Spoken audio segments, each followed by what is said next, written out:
What's the easiest choice you can make? Window instead of middle seat? Picking a vendor who sends a great gift basket? Outsourcing business tasks you hate? What about selling with Shopify?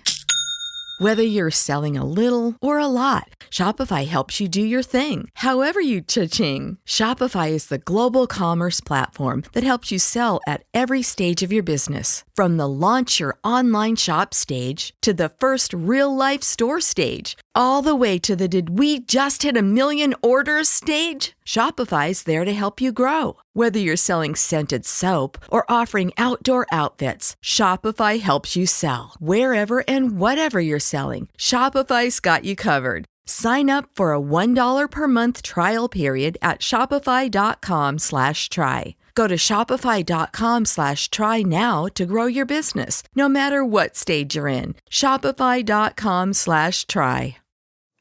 Hey everybody, my name is Jesse Collins, and I want to tell you all about my show, the Gentleman's Wrestling Podcast, here on the Voices of Wrestling Podcast Network. On the Gentleman's Wrestling Podcast, we do a thorough analysis on the biggest issues and trends within the pro wrestling industry.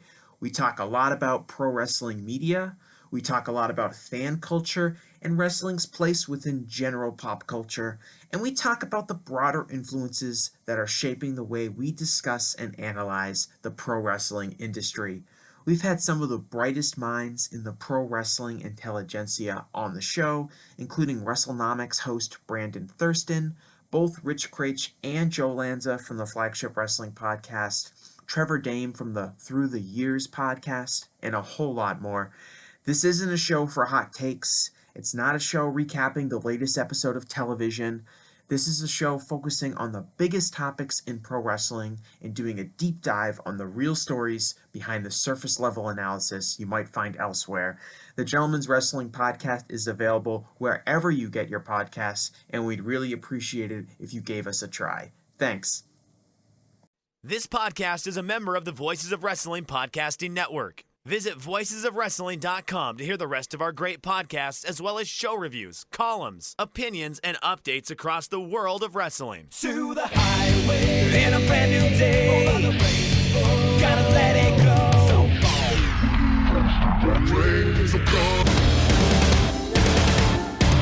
Fast to finger down. Stars tonight together. Here everyone is singing.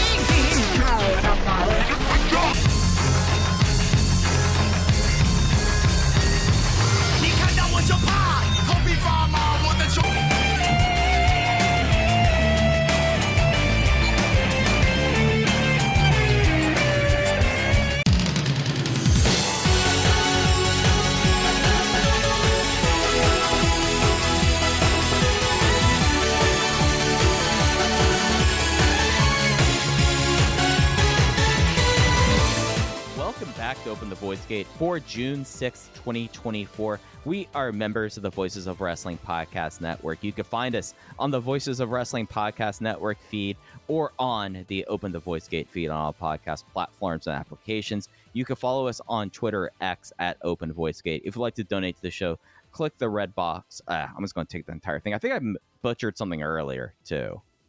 And I think you were going to let me hang on that.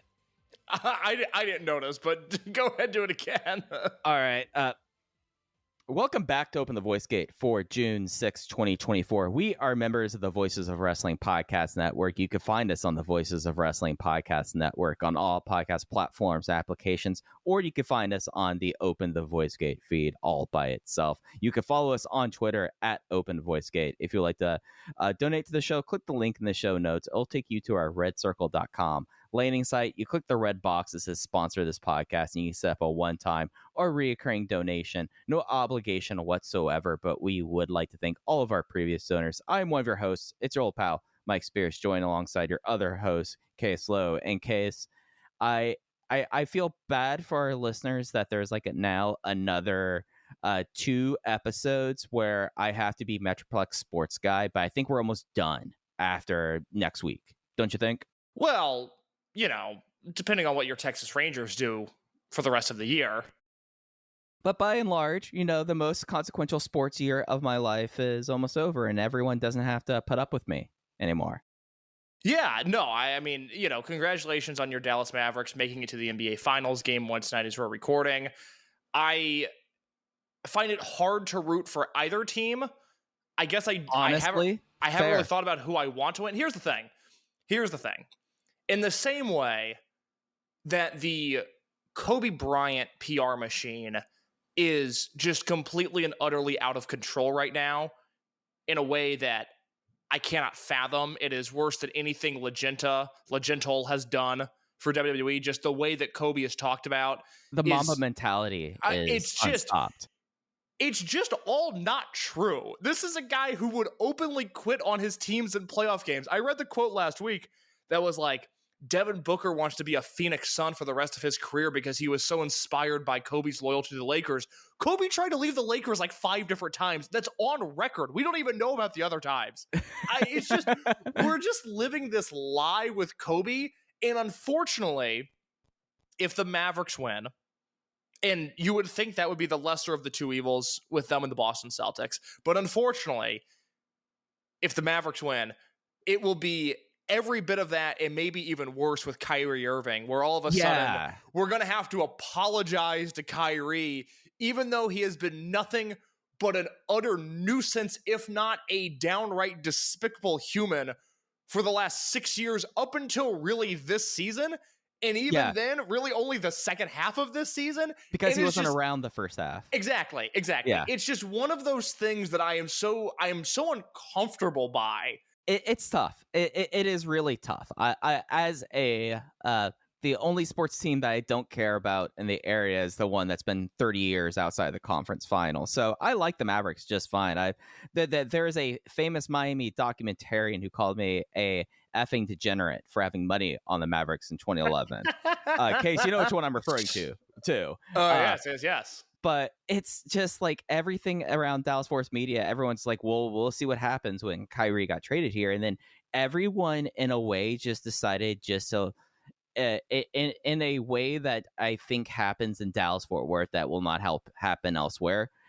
They just minded their own business, and Kyrie was just left alone until right now, essentially. Like that's why there probably has not been anything like that's popped up. People just like, the Rangers won the World Series, and then the Cowboys happened, and that's a thing that like you in the media like atmosphere, in the sports media atmosphere, you go way down at the bottom, and I think that that's part of the reason why Kyrie Irving has worked out. Is just up until last week, no one's really talked to him all year. His current skill does not make up for his prior behavior. And absolutely not. That is seemingly getting lost in the shuffle here. And it's also going to be really interesting if they win, but he doesn't play well, because he's been very good in these playoffs, and I will give him that. There's no arguing that. But historically, and granted there's an asterisk here because he did hit one of the single biggest shots in NBA history, Game 7, 2016 NBA Finals. Historically, he has been an albatross in the playoffs. He has been horrible. He was bad with the Celtics. He was bad with the Nets. They obviously didn't make the playoffs last year with the Mavericks. He's been good this year. He's been good. I don't understand, again, Kyrie PR machine. It was like, he and Luka are the best 1-2 duo in the NBA. I was like, they weren't for a long time until they realized. I would argue they still aren't. I was like, wait a minute, we're not running with, are they? We're running with, they are so clearly the best. I was like, whoa, wait, hold on. What the fuck did I miss here? What is going on? I don't know. I really like Luka. I'm happy for him. The Kyrie thing is really complicated. Yeah, and the wild thing about like Luka is like there was like this weird period that like someone asked Jason Kidd about Luka, and Luka was like, "Oh yeah, he's better than Jordan." And then everyone after that point kind of lost their mind about Luka. You know, it not necessarily like there was a level of idol worship, I would say, in Dallas Fort Worth towards him beforehand, Case.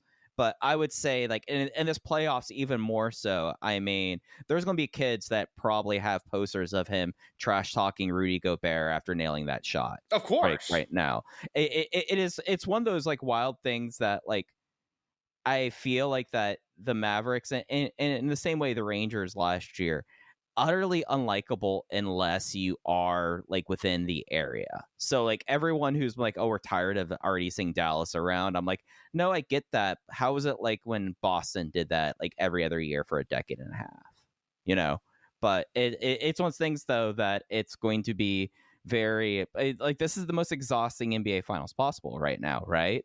Like the discourse is going to go out of hand one way or another by the time it's over. Yeah, I mean, Minnesota would have been tough because, had Minnesota actually gone to the finals and then won the finals, the primary focus would have been on Ant, but then there's like the Cat aspect of this where I still think the Timberwolves would be such a better team if they traded Cat. There's retconning this Rudy Gobert trade, which, let's be honest, the trade when it happened and Ant was a year younger and their point guard was D'Angelo Russell, the trade was an utter disaster. They are incredibly lucky that it worked out the way that it did, and I'm not convinced that they will get better as time goes on. This might be one of those teams where this is their peak, and every other year they'll be on the way down up until then. Obviously, as I've said before on this show, fuck the New York Knicks. Had the Knicks made it, that would have been utterly exhausting. 76ers, same deal, but the 76ers are a joke of a franchise, utter frauds, always have been, always will be. So, we're left with an unpleasant finals in terms of teams. I think it'll be good basketball, and I guess I'm looking forward to it. Yeah, like there was like the whole like trying to manufacture a Kristaps Porzingis talking point that tells me this is going to be obnoxious. Well, I mean, it goes to show how forgetful Porzingis was on the Mavs. Oh, it was something where, I mean, everyone was more focused on the fact that was like the first year without Dirk, more so than Porzingis being around. Yeah. But, Mike, shifting gears 1 second before we talk about Dragongate, can I throw something else at you? Absolutely, please do. I'm actually going to throw two things at you. One, real quick, I turned on my television, YouTube TV subscriber, proud YouTube TV subscriber, and as I was waiting for the Chicago White Sox game to come on, I flipped on the Fight Network because I saw on Guide that they were showing ROH Classics. What do you think was on this evening's episode of ROH Classics? Oh boy. I'm going to guess No Remorse Corps versus Vulture Squad. God, I wish. That to me, Mike Spears, that is an ROH classic. What we got instead, a really fascinating encapsulation of a certain era of this promotion. What we got was an episode of Ring of Honor on HGNet. I turn it on. Nice. Slapping the porpoise. There we go. Slapping the porpoise. Rest in peace, Mike Hodgwood. It is Jerry Lynn and Ric Flair in the ring, cutting promos, I guess, with one another, not on one another. And then Austin Aries came out to cut a promo on both of them. And in this 1 hour episode, Chris Hero versus Kenny Omega, Necro Butcher versus Brody Lee, Eric Stevens versus Sal Rinauro, Austin Aries versus Roderick Strong. 2010 rule. I say this. This was episode number 7 on HDNet for anybody that wants to watch it. I say this in all earnesty, and I'm a man of my word. If I ever have a job that allows me more free time, and unless I'm fired, which then would be bad, it probably won't be for a while. I am taking over the Spears Ovation platform, and we are doing a Ring of Honor on HGNet podcast. Oh, I would have like a 5-part preamble that we're going to talk about Jefferson Pilot sports and the greatness of Mike Hogwood. Like, it is the rise of HDNet, and then we can start talking about Mark Cuban's television strategy. You're the perfect guy to do this with, because I want to talk about like that weird era of Ring of Honor, and you're like, let's talk about cable television. Yeah, let's talk about the HD transition, and let's talk about HDNet and its programming library at that time. Fascinating. Just a really interesting watch, because I mean, I've seen the highlights, I've seen the stuff that Danielson did on HGNet. I've seen some of the Young Bucks stuff, some of the Kevin Steen and El Generico stuff, the Kenta stuff when he was on TV. But I don't know a single person, like even Sean Cedar, who much like myself has a real soft spot for a lot of Sinclair era Ring of Honor. I don't think Sean Cedar is going back and watching Ring of Honor on HGNet. I don't know anybody that has revisited this sort of stuff, and I really, really want to go back and watch a lot of it now. So that's That's number one. Didn't Cornette have like a tag team of goons that he would like bring out and like break up matches that he didn't like? Sorry, we're completely off rails. We haven't even talked about it was Dark City Fight Club. It was John Davis and the other guy. Rain Man. What was that? Oh God, what was that guy's name? Hold on. Corey Chavis, Rain Man. Thank you, Corey Chavis. Yes, yeah. that was like the shoot gimmick that if Adam Pearce or Cornette, I think I have this right, if they didn't like what was happening in the ring or if something was going too long or whatever, they would just send out Dark City Fight Club.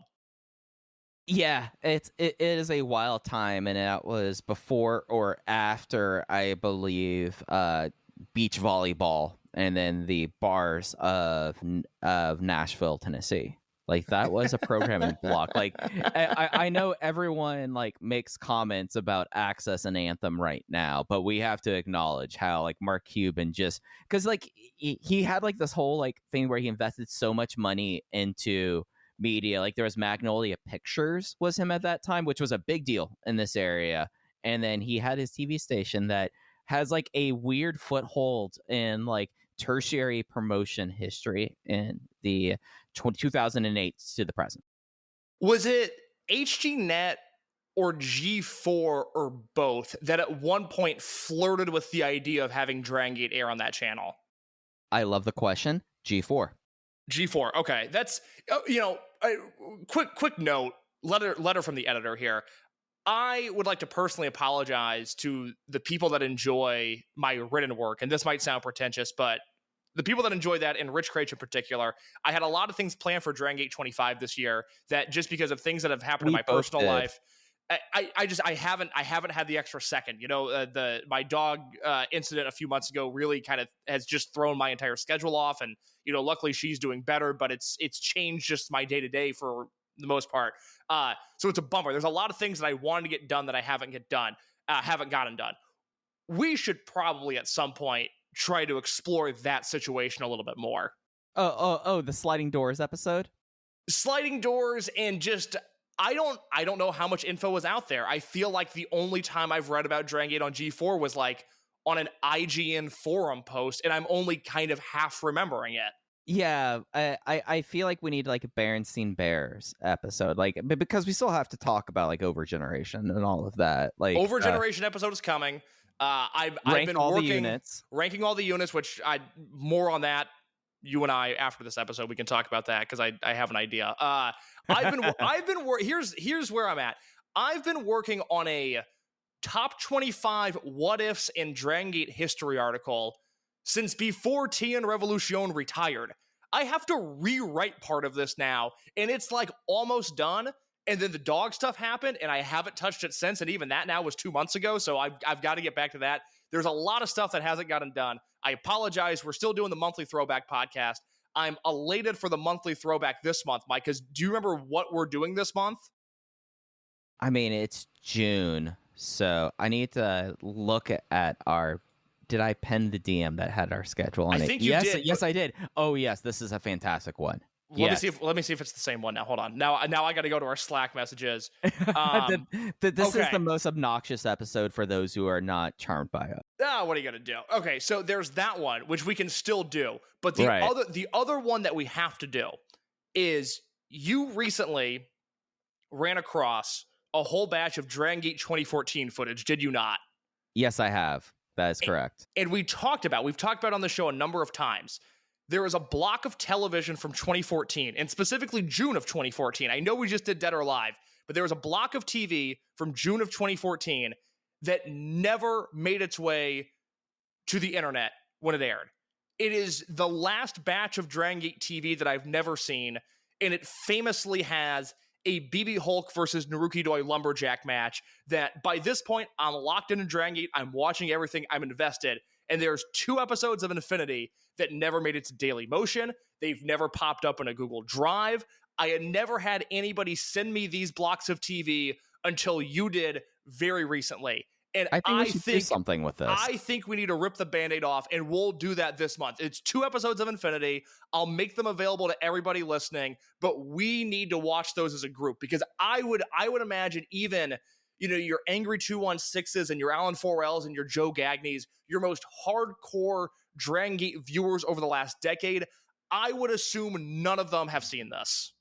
Yeah, because I faintly remember the Naruki Doi BB Hulk lumberjack match. That is something that I'm aware of happening. But if you were to ask me, Mike, do you remember like what happened in that match? No, what's not whatsoever. So I feel like ripping the Band-Aid off, doing like that 2-episode block, especially because how things used to get constructed on the road to Kobe World was so much more different than how things are now. And I think that'll be interesting kind of get into as well. So we'll do that. I'm looking forward to that. Final thing before we talk about Dragon Gate proper, and, I don't know, we have a new Open the Dream Gate champion. Maybe we should talk about that. Mike, what if I told you we were going to run Korakuen Hall and we weren't going to show it to anybody? How would that sound? I mean, that would sound like a ploy from a company that, not that it was a bought show, but brought people in for another collab show and only did 725 people. I don't know. And that's I don't a know. plain 725. I don't know if I'm more thrown off by Glate. And for those that don't know what we're talking about, Glate announced their second half schedule this morning, which includes a Korakuen Hall show that they are calling a Korakuen Hall house show. It will not air on TV, nor will it air on YouTube.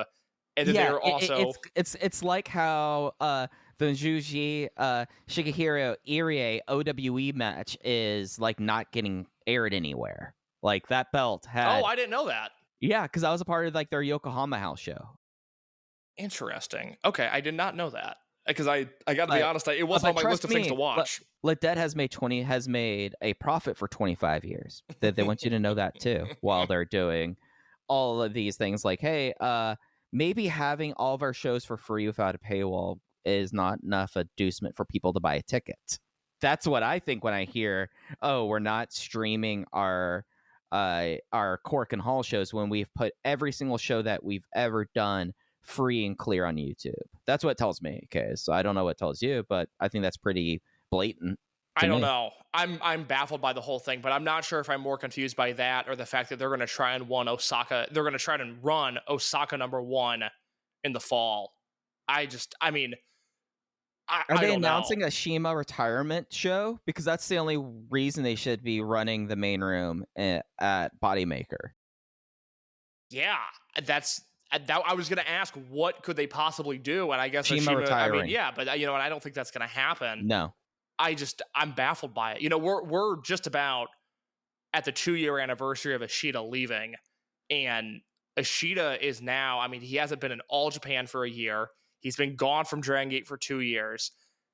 I would love to know where his head is at and if he regrets anything at all. Yeah, like I have a lot of questions for that crew. A lot. Lindemann makes sense. T-Hawk makes sense. Yamamura makes sense. Do I wish Lindemann would pack up and leave in the middle of the night? Yeah, because he could be in All Japan. Or the shockingly pleasant pro wrestling Noah that I am kind of secretly really enjoying right now more than I have in many years. You know what's going to happen with you. I know.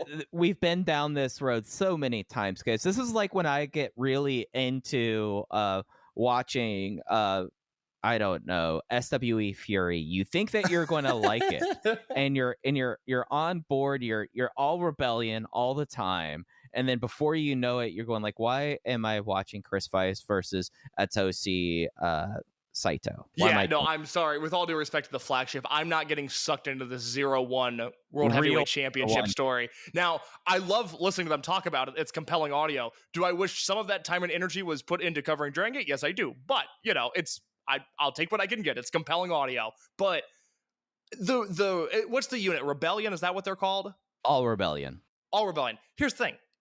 It's a fucking Dragon Gate unit. Like, I understand that Dragon Gate didn't invent the concept of four-person units with 8-man tag team matches, but what they're doing, it's like, oh, I see the influence there. I like what they're doing because I like what they're ripping off, and it's been really entertaining outside of the fact that Junta is a god awful professional wrestler. I mean, he has only gotten worse the more that he's wrestled. Yeah, I mean, his existence is a thing that sometimes I question, like if he's really like, because he's like been like tangibly connected to things for so long, but I mean, in more ways than people realize. Yeah. But it's just one of those things that like when you see like a roster of like him around, I'm like, could you not like whatever you would have to do to get in with Naoki Tanizaki, like that's the thing sometimes I still encounter with Noah. Just like the roster selection is very questionable to me. It's very odd. It's the same thing I have with All Japan, which, I would say in my Japanese power rankings right now, it's probably, it's obviously Dragon Gate 1, Noah 2, All Japan 3. The high-end All Japan stuff is better than the high-end Noah stuff. On both rosters, there's just some names that I'm just like, ugh, no, thank you. I'm gonna skip this. I'm not diving into the undercards on these promotions, but the main events in both right now, I think are really, really strong. I'm enjoying, again, there's some stuff in Noah that I'm just liking way more than I have in many years with Noah and the All Japan stuff. I'm always, a quarter star or even a half star lower on some of the really high-end stuff, but I still think it's a great promotion. And I always will tip my hat at this era of All Japan and some of the business that they've done. I think it's really impressive what they're doing. So, more power to them. I don't remember if I had a larger point to make, but Noah can be pretty good sometimes. It's nice to see. And when you get the four guys who can reliably do the most Dragon System style wrestling, and you get them in a Dragon System ass unit, they're going to do fun things. It reminds me so much of Maximum. That's the energy that I got. Yeah, because there are some Noah shows that, without this unit, I mean, I would just completely skip. I would have no interest in. And that was where I was at with Dragongate in 2018 and parts of 2019. But it would always be like, oh, well, there's this Maximum tag. That'll be pretty good. And that is the same vibe where it's like, oh, Kiyomiya's doing what? I mean, this is the best year of Kiyomiya's career, and I don't even think it's close. Because here's the thing. I did not put him on my VOW 30 under 30 last year. And I felt very confident and very strong about that decision. He is a top 5 guy on that list for me this year. And we are at Voices of Wrestling. We're doing that again. We're working on those lists right now. He's unbelievable. I mean, this is the Kaito Kiyomiya. Outside of his stupid Shining Wizard, this is the wrestler that I've always wanted him to be. Yeah, it's finally kind of coming to form, and I feel like part of that is less what's happened to him and no, it's all the stuff he's taking from his stops elsewhere. Oh, yeah. I mean, he's still a better New Japan wrestler than he is a Noah wrestler. Yeah. And I still think if Yoshioka's healthy for World, that just for shits and giggles, they should do Daya and Yoshioka versus Kiyomiya and Alejandro. Because I want Kiyomiya back in Dragon Gate again. I don't think that's going to happen. I think he's probably done for forever, which is a real bummer because I thought he was awesome. Oh, absolutely. And that's always going to be one of those what ifs. That's always going to be things that are hanging overhead. But Case, we don't have a what if anymore as we look into what's happened in Dragon Gate this week. We have a brand new Open the Dream Gate champion in Benkei, and even more so, no more what if. We have a main event for Kobe Pro Wrestling Festival coming up on July 21st. It's good stuff. It's odd. I guess I'll start the Benkei discourse not with the match itself, but with this question. And we'll use the last decade as the timeline here, because that's when both you and I were watching Dragon Gate consistently. So think Yamato winning the belt at Dead or Alive 2014 through now. Is Benkei winning the Dream Gate belt at this show the least newsworthy Dream Gate win in the last 10 years? I mean, I feel like weirdly enough, if we're talking about newsworthy and that it's just a startling thing, no, this is like, I would probably put this one up there with the other time Benkei won the belt, whereas it was very clear the hand was tipped at that point, and you kind of have to go to those kind of Kobe World main event Dreamgate matches like but BB Hulk in 2014, Yamato in 2016. Those feel like the predestined title changes. And this one, as much as there could be opportunities for what Mante could have done afterwards, this felt like the most likely off ramp, and it was the one where everyone could kind of see where the road forward was. Benkei versus Yamato being the main event at Kobe World. Not it's not a very bold choice. It's something that is not necessarily break glass and do, but it does feel like this was like the likely scenario, and everything kind of has played out how one would expect so far. Yeah, I mean, I feel very strongly that it's not a break glass in case of emergency style Dreamgate match. Now, it's not the sexiest thing. We've seen Yamato in a Dreamgate match in 2010 at World, in 2014 at World, in 2016 at World, in 2017 at World, and then 2021 was the last time I believe that he was in a Dreamgate match at World. But you know what? He's still the biggest star of the company, and I think when Shun eventually turns babyface, which, I don't know, might not be until 2028 at this point because he's just on such a roll. But to me, he's the guy most threatening Yamato in the short term. I think Mochizuki Junior in the long term. I still think every other wrestling pundit outside of you and I is really sleeping on the potential that guy has. But Yamato's the biggest star. It's the 25th anniversary. There's history with him and Benkei. It ties this Minoura story into an interesting angle. It's not sexy, but it's probably the right decision unless you're putting Shun Skywalker in the match, which they're not. And I would probably say that as a way to lead up to a Kobe World main event for Ryo Saito, there's a part of me that's waiting for him to fuck this up because like this feels like what the main event for the 25th anniversary should be. Benkei called his shot. He looks strong as hell. He immediately steps in after Yamato vanquishes Kota Minoura, takes his hair, doesn't actually physically take his hair, makes Minoura take his own hair. And then we say like Yamato cutting the coldest promo ever, going like, when I took my step back, I was trying to figure out what Dragon Gate was missing in Dragon Gate and realizing, wait, it was Yamato. Great promo. Great promo. Fantastic stuff. And it pays off beautifully because this is with the exception of the Madoka Kakuta title win, which kind of fell into Saito's lap. Like that was something where like everyone should have booked Madoka Kakuta to win the Dream Gate at Dead or Alive 2023. It's just how those things should work. I think that you look at this, and this is we'll see how the next 6 weeks go. This is the closest thing I feel like to a main event triumph that we've seen out of the guy as a booker. And I, at least when I like look at this and everything, like optically, perceptually, vibes, if we want to even like get to like gut check kind of things, this is what it should be. And yeah, it does not necessarily have Shun Skywalker there. I think that it kind of, in a way, getting Shun away from that is actually a good thing in the long run. And I feel like this just further solidifies Benkei. And when you look at the rest of the Reiwa leaders, Benkei then gets to take his big step forward after we were trying to place all of them in the class of 2016. Now you can immediately address the ills of 2019, and Benkei did immediately. So we get to have this really exciting, and even though it's a familiar matchup, it's very new in a lot of ways, happening as the main event of Kobe World 2024, and it feels like the right move to me, at least.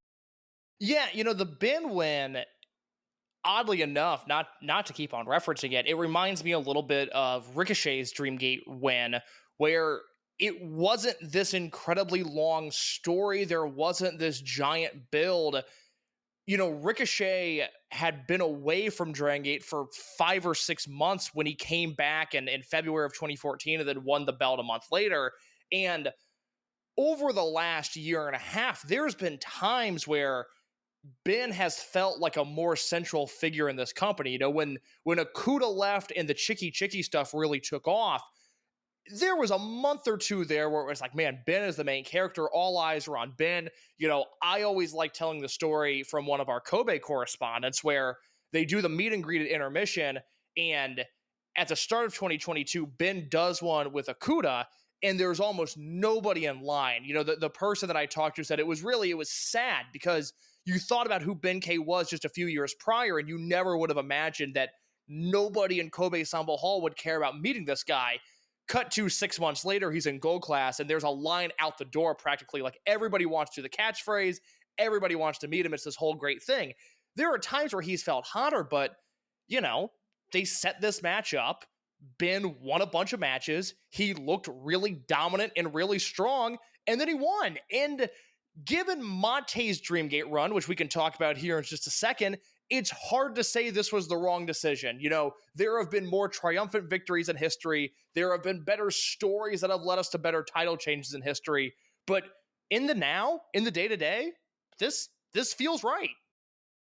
Yeah, and in a way, they find this really great way where gold class as a unit, and not to completely just veer in a different direction, gold class in a unit really kind of desperately, I don't want to say was adrift, but I mean, it's never been the strongest unit, and it's always been a unit that there's always like ifs and, well, you have to consider this, but they based essentially their biggest doubleheader in Tokyo around this storyline, where at gold class you have Minorita return, you have Benkei win the Dream Gate, and then the next night you have the Yamato and Kota Minoura match leading into setting this match. It just feels like, oh, in a way they found the right time to highlight the right things in this. And I think as it relates to Mante, I think that it's going to be a what if story, really. And I think that's kind of like, well, this might be the time to be like, what if they strung out the title win and actually did a real chase? And I feel like that's always going to be the question about this title run, that it got off on the foot it went on a lot sooner than anyone anticipated, and I think that it hurt it ultimately. Oh my God, yeah. I mean, this would be like, you know, if we were living in the context of El Generico, you know, in Ring of Honor. El Generico's a chase guy. It wouldn't have made sense for him to ever win the world title and then go on like a 16 defense run. The pop there is in the win. The juice there rather is in the chase. And they just, you know, they ruined it. You know, I thought the Final Gate 3-way was so silly. I thought that match was terrible in the way it was put together.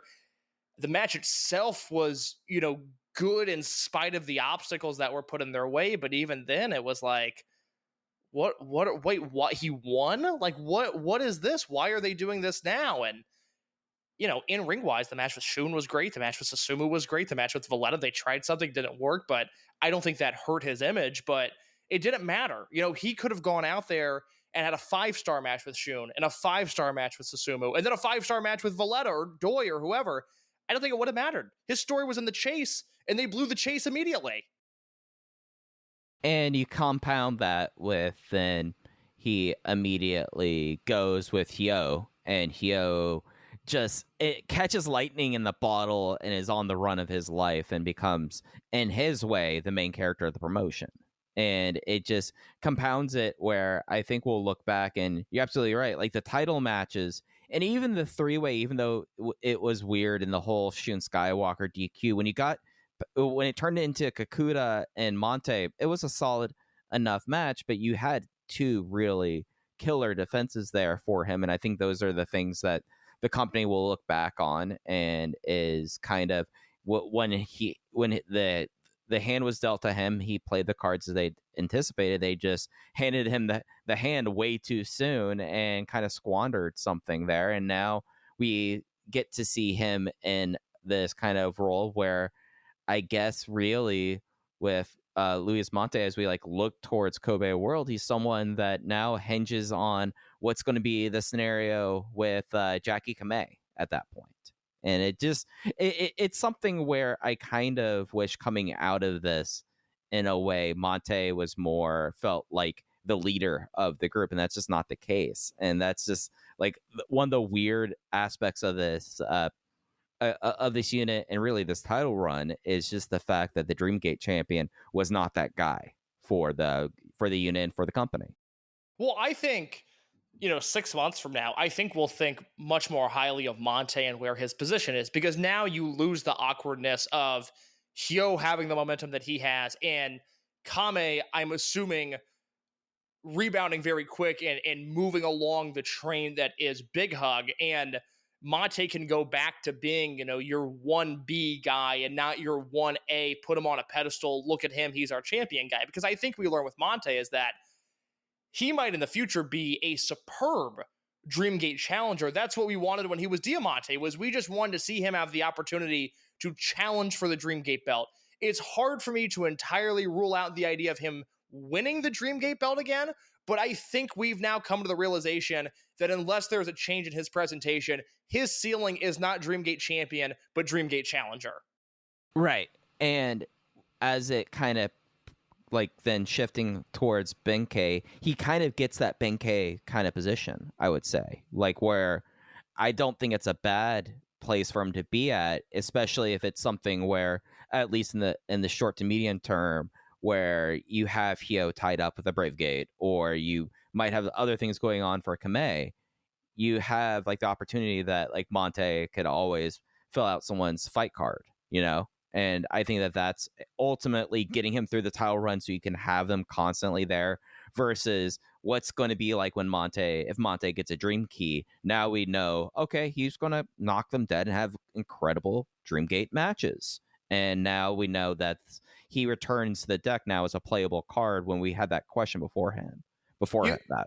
The advantage that Ben is going to fall into that Mante didn't have is that when you look at the way that Gold Class is currently constructed, and, my feeling is that Gold Class will probably not exist in 3 to 6 months, but when Mante came back and Hyo turned face, they shot Hyo out of a cannon, and Mante had momentum. And again, the October through December part of Big Hug, where it was those two against the world, I thought they were both great. And in the intermediary between Dream Gate defenses, I thought they were a great unit. And some of the Dream Gate defenses were really good. It just, Mante was competing with his own guy, and it screwed him over in the long run, because Hyo was just hotter and felt better and felt bigger. You're in a position with Gold Class where Minorita's a non-factor, because he could be the hottest guy in the company and it wouldn't affect the Dream Gate picture at all. Whereas I think Hyo actually flew into that stratosphere just a little bit. Not a ton, but just enough to throw off Mante. But you've got Minoura in storyline. His arrow is pointed down. He is at a low point. He has no momentum. If I'm buying a ticket to Kobe or Osaka or Fukuoka this weekend, I know he's not on those shows, but I'm not going there and dreaming of firing up my Minoura chant. Like, I'm not doing that right now. It just doesn't make sense within the confines of the way that he's being pushed. So Ben is automatically your de facto number one. Minorita's a non-factor, and Minoura's on his way down. So Ben not only feels hot within the context of the company, where he feels very hot, but also Mante was death by 1,000 cuts in his own unit, and Ben won't have that issue. The only issue going forward, real quick, sorry to cut you off, but the only issue going forward is whatever they decide to do with Gold Class, you have to learn from the first Ben K run. He can't be wandering out with a tag team partner but no unit, or he's a guy just fighting solo missions. Ben K needs a fucking unit. And it probably should be something stated like, this actually works what I was saying. The one advantage he also has is everyone knows Minorita's deal right now. So while Minoura is on the shelf, everything of Hulk, question mark, you're okay having Minorita drop the falls. I don't think that does anything for him. And then after Gold Class, whatever the unit landscape starts to look like, I think you have a strong enough pair there for him and Minorita going out after Gold Class. Like, that was one of the things about 2019. Him and Shun, other than being classmates and teaming together as young guys, they were not really attached to each other whatsoever after the rookie stage. So them doing the lone wolf tag team was just like, why are these two guys here to begin with? So you already have a leg up on that if you have this transition phase out of this into whatever his next unit ends up being. For sure. I'm into Ben. I think they stuck the landing on this, and it really is a credit to Mante. By the end of that Dreamgate match, and I thought it was a very good but not great Dreamgate match. I went 3 3/4 on it. I do feel like Mante gave everything he had physically in that match. He busted out a ton of big moves, and Ben kicked out of all of them. And then when it was Ben's turn to get hot and go on that finishing stretch, Mante, for being the size that he is and for having some of the injuries that he's had, I thought he bumped around like a madman. I mean, the final spear is a great moment, and that might ultimately be the visual that I think of when I think 5 years from now, 10 years from now about Luis Mante's Dreamgate run. It's not the very, very, very good Shun match. It's not the great Yokosuka match. It's the fact that he took that spear the way that he did and set Ben on the right path going forward. Yeah, I was a little bit higher than you. I was 4 flat on it. It was something where this felt like a Mante performance. Like, this was Mante making Benkei look like the absolute killer that he can be, and especially with the way that Benkei kind of hulked up at a certain point after basically losing the first 5 minutes of the match as convincingly as possible, getting Tope Suicida out of his wrestling shoes. And I think you got this moment where he hulked up, and then Mante was able to put him down, try to kill him with fire. I mean, the only thing that really was left for Benkei to do was kick out of like the Super Tigre out of Monte's arsenal, and then you just have Benkei definitively drilling him with that spear. And I thought that with the kind of match that, if you want to compare it to the Pac match, which was a completely different kind of coordination match, that was kind of the most John Cena you'll ever see someone in Dragon Gate being Benkei that night. This was more of a rounded and supportive kind of performance, I felt. Oh, yeah. For Ben? Yeah. Oh, my God, yeah. I mean, look, I think I'm at a point now where I think more highly of 2019 Benkei than you do. I get the impression that although we both really enjoyed that run in the moment, that it doesn't hold up the same for you, at least in your mind. It's the intangible things that kind of bring it down. Like, you have the matches, like the Dreamgate matches were great. Like, I loved, like, speaking of the person that he will, speaking about people that he'll be facing up, his match against Yamato at Dangerous Gate right after winning the belt was excellent. And I like those. It's just all the trappings around him as Dreamgate champion bogs down who he was as champion. Yeah, he doesn't have those issues anymore. And Jay, who I thought was really, I mean, look, Jay's always great. I thought Jay had his fastball in the Dreamgate match and the hair versus hair match. He has really become, and I love the undercard banter stuff. I mean, I think he and Ho-Ho are a genuinely great commentary team. I don't think they get the credit they deserve for being not only, it's hilarious when Ho-Ho, gets thrown out of a battle royal and then comes back to the desk in the same match. But they're a genuinely very, very good commentary team. But in terms of big matches, man, I don't know right now if there's anybody in the game that is as effective as Jay is at painting a story. And he closed it out perfectly with this idea that, the last time Benkei won the Dreamgate belt, the show closing promo was him saying, "I am Benkei." And we're talking about a different human practically at this point, because, I mean, looking over the last year and a half since the Chicky Chicky character, this is a guy who would not stop cutting promos. He's completely transformed the things that once handicapped him. And so I'm very much up in the air right now on who's winning at World, whether it's Ben or whether it's Yamato. But I know that if it's Ben and his reign continues through Dangerous Gate and beyond, that they're in safe hands because he can do the things that a Dreamgate champion needs to do. Whereas previously, they put everything on a tee for him, and he would, let's say he would hit the ball off the tee, but he was unable to run the bases, unless he was hitting a home run with a great 4.5-star match, he was in trouble. And I don't think he has those issues now. Yeah, that's a really good way of putting it. You know, he was able to do the job, but he was not able to do anything else around the job. Yes, exactly. And I think like right now where we're at with Kobe World and being 6 weeks out, not like anything definitive. Like you seem like you're a little less certain about the finish at Kobe World. Hearing it, I think that means that Benkei is going to win. I think Yamato's there because Yamato should be there, and Yamato has been pushed to be there. But I think that this will be like more of a, hey, I'm going to talk a lot of crap about your generation, and then you're going to put me down. I feel like that's kind of what we're going to get into over the next.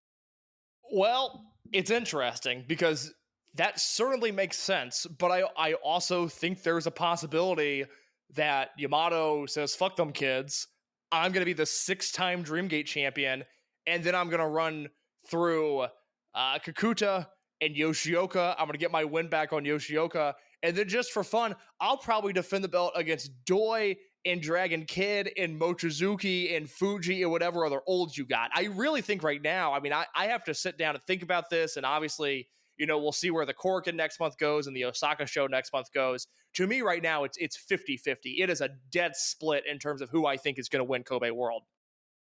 Well, one person you did not say would be on the Yamato 6th Open the Dreamgate Championship Fuck Them Kids Tour is one Kota Minoura, which coming out of Korakuen Hall, he loses his hair to Yamato in a real fascinating match. It was definitely, it played up the storyline, I felt like, of Yamato not really in it for Minoura, not really feeling the blood feud, but just being more irritated with it, and a incredible post-match promo. It's the lowest that Kota Minoura has ever been right now, and it's gonna be a fascinating time seeing him kind of pull his way out of it. But before we get into that case, what were your thoughts on the Apuestas match itself? Well, let me ask you this before I answer your question. Are we sure that the angle here is not Yamato wins at World and Minoura wins at like Gate of Destiny? Heel turn, Minoura? Well, see, this, I don't know. This is the hard part, and I can tie this into the Apuestas match because I thought the first half of it was so fascinating because, and I've referenced this match a few times, oddly enough it has Yamato in it, but there's that, it's June of 2015, it's a Korakuen main event, and it's Yamadoi versus T-Hawk and Eita. And Yamadoi just kind of kicked the shit out of those guys. It's not a very good match. It's dominance on the side of Yamato and Doi. And for the first half of this match, that's the direction that I thought. I was wondering if Minoura was going to get any offense in, if he was going to get any sort of comeback whatsoever. I wasn't sure that was going to be the case. I thought Yamato might just kill him. And then, you know, they have this really physical, really violent finishing stretch, and it's a reminder of the greatness of Minoura. There's a reason that I'm still bullish on him, that I still have faith in him, that I think there's long-term potential there, but I don't know potential-wise if the way that he's presented now is how they're going to get there. You know, I talked on this show a month ago about, you know, hey, are they going to try to rehash Masquerade in a heel version with Shun and with, not Yoshioka, but with Shun and Jason and Minoura? And I still think that's on the table, and I can't rule it out. To answer your question, I don't know. I don't know if it's babyface Minoura.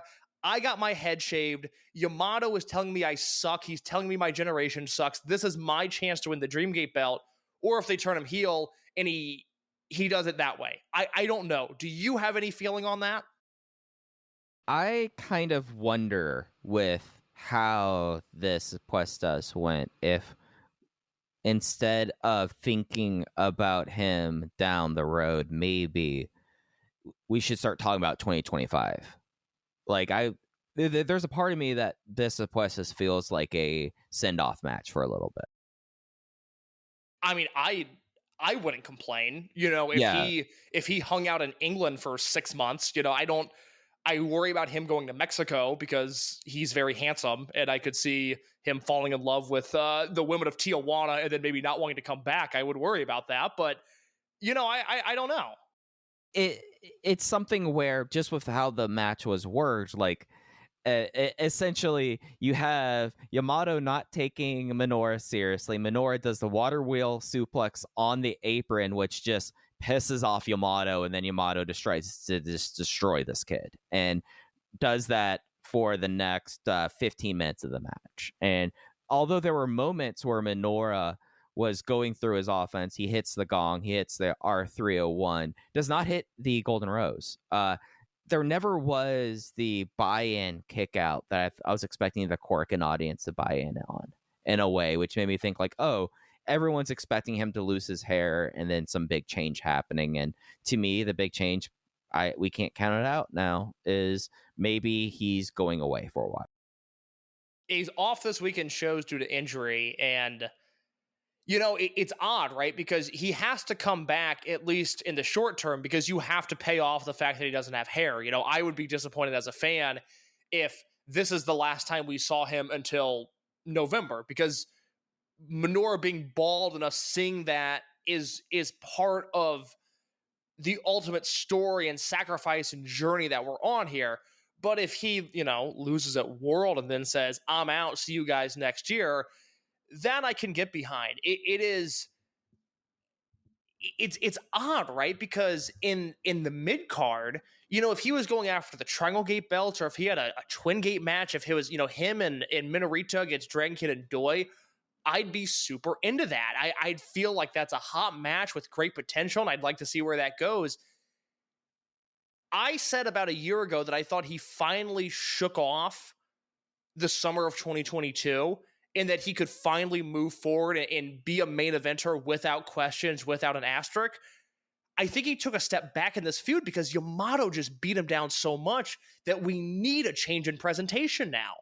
Yeah, we absolutely do. I mean, to the point where one of those classic Dragon Gate post matches, Yamato gets on the mic and essentially does the "you ain't shit" promo to him and refuses to even cut his hair. And then Minoura angrily, like half out of frustration, half out of tears, grabs the razor, does like 3 swipes back and storms to the back.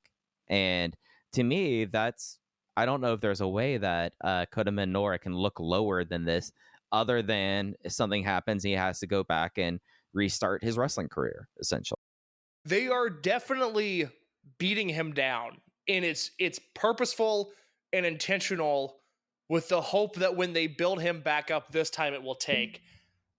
The more I talk about it, the more I think about it, I would feel far more comfortable with him doing that, not as a tweener heel, not as a weird whatever gold class was at the start, but as a full-on capital H heel. I think that's where Minoura has to go, and it's weird, right? Because if he does that, he kind of proves Yamato right, and Yamato was so heavy-handed in those promos about how this generation isn't ready, and look at the empty seats, and this, that, and the other thing, and I would be worried if I was the booker that it would maybe be illuminating an issue that it should really only be referenced in storyline and should have a payoff where ultimately Yamato is wrong. But I kind of think for Minoura, you have to give into that just a little bit. Yeah, and I wonder with now, this a little bit of an off-ramp here, case. Paradox, the veteran unit, was named on the first night on the 4th, and we saw them throughout the 2 shows. Very weird presentation, I think is fair to say. I don't like it. Yeah, it feels kind of like that they are hinging this on being a tweener, a veteran unit, with Dragon Kid as the only one who has Paradox gear, to the extent that Yamato says, we're grown men, we don't need to get gear that looks the same. I think it is a colossal mistake that this unit does not have a signature and distinct color scheme that is not red, because Yamato has been wearing red for the last 3 years now. I think that by itself, the fact that he is looking the same as he did not only at High End, which was a unit that we all loathed, but during his year abroad, his gap year, if you will, from the Dragon Gate main event scene, the fact that he's still wearing those colors, a colossal mistake. He would feel hotter, and his match with Ben, I think, would be a guaranteed hotter match if he was wearing different colors, if they had signature keynote colors that weren't what they're already wearing.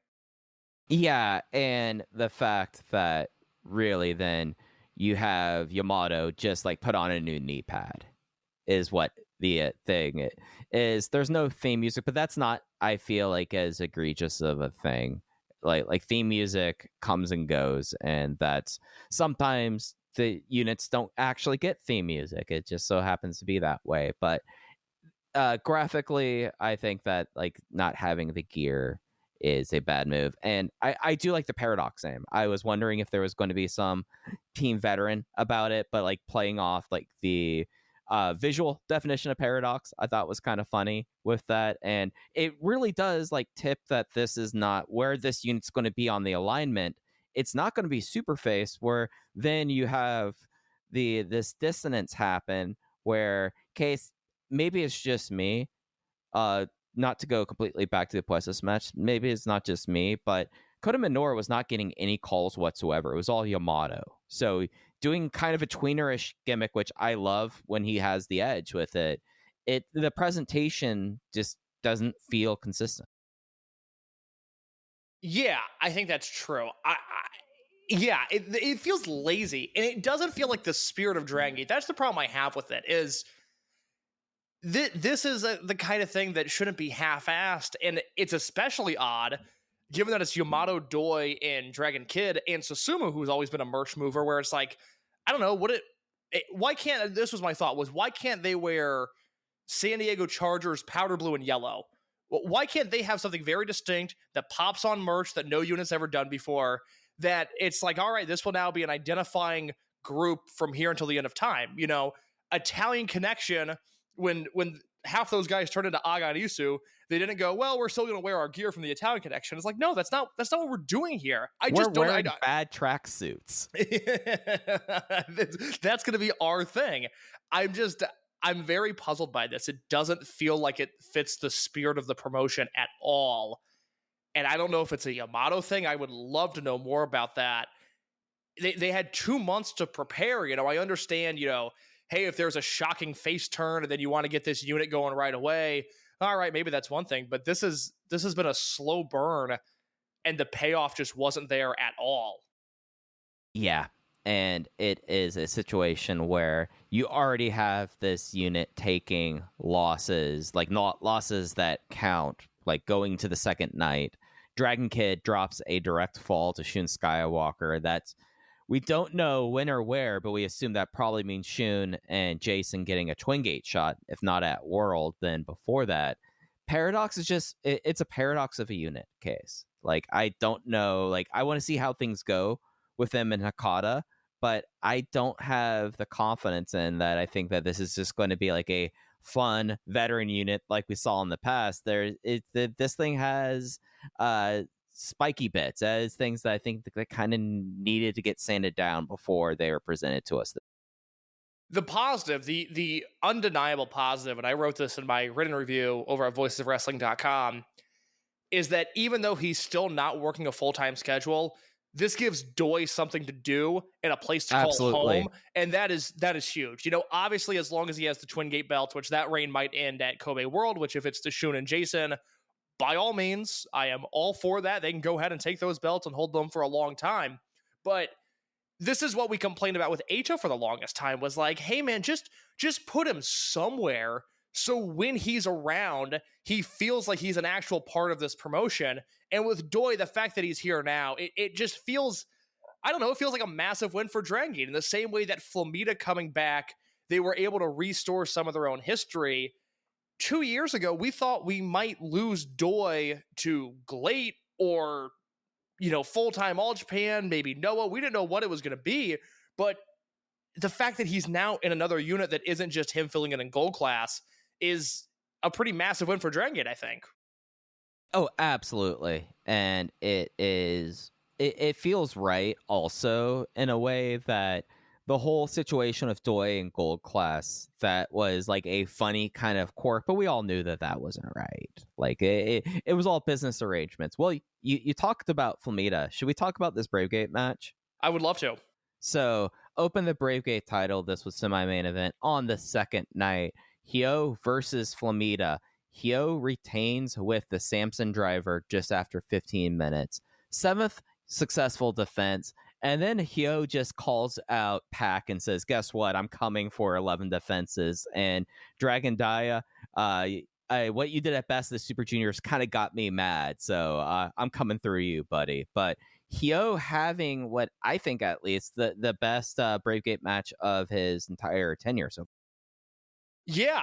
That let me look and see what I forget what I gave the Conda match. Let me look at that real quick, because that was also very good. And I went 3 3/4 on this match. I did not quite have it at notebook level because I had 4 1/4. See, I wanted 2 more minutes. That's really, it just felt like it ended abruptly. So yeah, so I have the Conda match at 4 stars. So I would put this just a tad lower. For as good as Hyo was in this match, to me, he's not the story. This was the Flamita show. I mean, my God, Mike, we were excited when we found out he was coming back. I did not expect this. He has been on another level since he came back.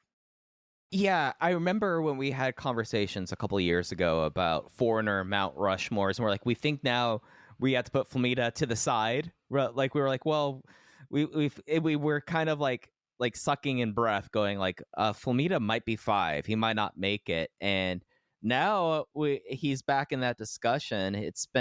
It was a real like.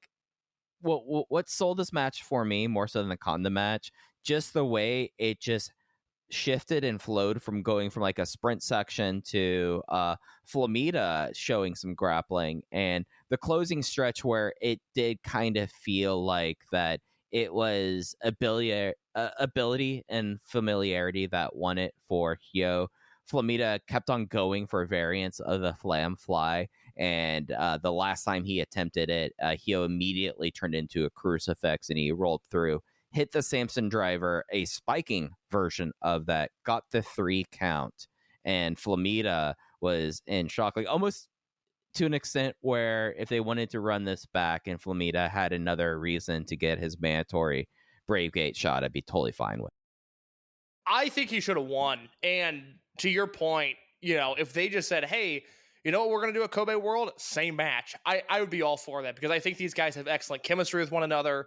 We saw that in the tags. We saw it here in the singles. I think Hyo has been the hottest guy in the company for the last 6 months. And I think had Flamita won this match, he would have officially been hotter than Hyo. And that is why I think it was a mistake that Hyo actually won this. Yeah, I wonder if we're now coming to a point now. Hyo has 7 title defenses. He's 4th all-time in a single run. And the names out ahead of him are Pac, Flamita, and Ricochet. I wonder now they're just now openly chasing that record, and if it would be a better service for Hyo now that like he's had the Flamita match. It's been the best Brave Gate Flamita match in a long time, especially since Flamita dropped the belt in 2014. Do kind of feel like if you off-ramped over to Flamita, you could get Hyo in a position where, not that anyone anticipates him to now win King of Gate, but it would be a lot more of a open question of, is Hyo going to carry all this momentum and make it to the next time at King of Gate, I feel like, or win King of Gate 2024. There was an opportunity to do that I don't know exists anymore. I'm just so curious to see what they do with Hyo going forward, because I think this was a very satisfying title run. It elevated Hyo. He had, the Conda match in this match, which, I would label as being very good, if not great. That Kame match, which was very good. If they would have ended it here, I would have felt really highly of that run. But then you could also pivot and go, well, okay, now Flamita has all of these matches. He hasn't been here in 5 years and the roster's changed so much. It's really, open door policy. Anybody could go against him and it would be interesting. And with Hyo, I don't know. I start scrolling through the names here. I know people want it to be either Daiki or Fuda, I don't see that happening, and I'm just not sure where else they go from here. Unless it's Daya at World, and Daya now is just having the momentum of bringing people in from Best of the Super Junior. Yeah, I thought about that because until I'm told otherwise, which will be at the July Korakuen, because I felt very strongly they would do Mochi versus Mochi at Korakuen and not at Kobe World, because I think they're doing Junior versus Shingo at World. I started thinking about that, and I was like, well, you don't need the Daya Super Juniors payoff if you're going to bring in somebody from New Japan. That doesn't have to be at World, especially if there's another special guest. I mean, would you be pissed, Brave Gate match or not, if they did Daya versus Doki at Dangerous Gate? No. I think that with the situation, if it's going to have to be in Yokohama too, because of this, because is Oda Ward already going to be under construction? Yeah. No, Dangerous Gate's at Yokohama this year, which is a bummer because Dangerous Gate and Oda Ward this year, you could do a lot with Daya because, and you've covered this better than anybody, he's become the king of Tokyo. Right, yeah. I mean, he finished a run of essentially doing 5 shows and 5 Korakuens in a week when that just does not happen with how scheduling goes. So him doing that at Otaku would have been fun. I think you could hold off on him with Yokohama. Like, if you're bringing in Shingo to do the junior match, I feel like then it's appropriate. And you could still have Hyo versus Daya, and I don't feel like it's a step back for him, for Daya. And I also feel like, and this is maybe where you'll disagree, I don't think there needs to be a debt paid of any kind of Daya being in Super Juniors. I don't think you need a Hiromu singles match. I would like a Doki singles match, but you don't need it. If there's no more New Japan involvement for Daya for the rest of the year, I don't think it hurts him. I don't think it makes Dragongate look bad. Super Juniors was all about, hey, here's this guy that we have, and he's going to work hard every night, and it's irrelevant whether he wins or loses. And I know I'm on an island, seemingly, with not thinking Daya was affected at all by losing all those matches. If anything, it might have helped him, again, just from the sake of exposure. He was more over than anyone else in D-Courage on these shows. Yeah, I don't think it matters at all that he had the results he had in Super Juniors. Again, I really only think long-term that it's going to help him. And I don't feel like he needs a victory over somebody or a close. What's he going to do? Is he going to beat Hiromu? No, he's not. Yeah. If that relationship is done in terms of Daya New Japan, good. I've gotten everything I need out of it.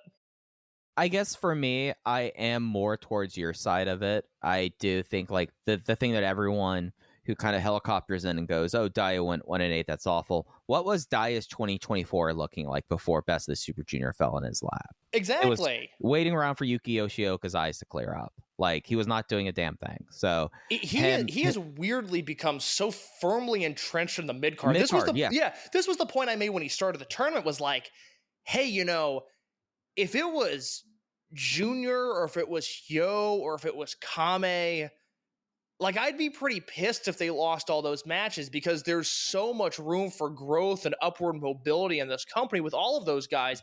Even Kame, who's, a borderline main event guy at this point. Even Hyo is a borderline main event guy at this point. With Daya, he could beat anybody or lose to anybody on any given night, and I don't really think it makes a difference at this point, at least as long as he's wearing the D-Courage colors. Yeah, and it was a position for him that he got the spotlight after losing his mask in that run, as you should, and as being a dragon should. Now this is kind of more of a return to form, I feel like, where he is at. I do kind of feel like, if we're talking about the Dragon Gate New Japan relationship, if this is it, I would be just a little bit underwhelmed that you just were not able to get anything back, I guess.